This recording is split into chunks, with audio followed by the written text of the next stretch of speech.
Hello，大家好，我係 Peter。今日係講比較多 MyV 舊款嘅呢種鎖匙，佢嘅 remote 突然間唔用得，開唔到車門，有兩種方法。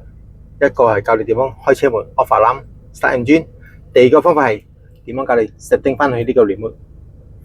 以下呢個 video 你睇咗你就知點做啦。OK，兩種方法，第一個方法用鎖匙開車門先，因為 remote 唔用得，開唔到車門，開咗。多陣嘅牙冧響噶啦，打不食啦，閃咗，牙冧響咗，原裝鎖匙啊，插入去，轉咗安，就 off 咗牙冧，就可以剎車。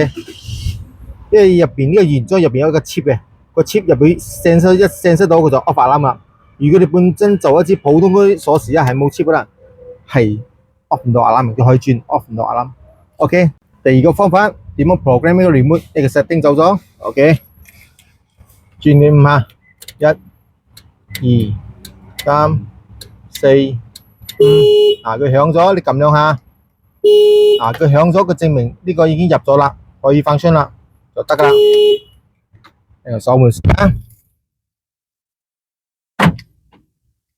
，OK 靚靚。如果唔得，你就要換電池噶啦，換咗電池再setting佢，用呢個方法。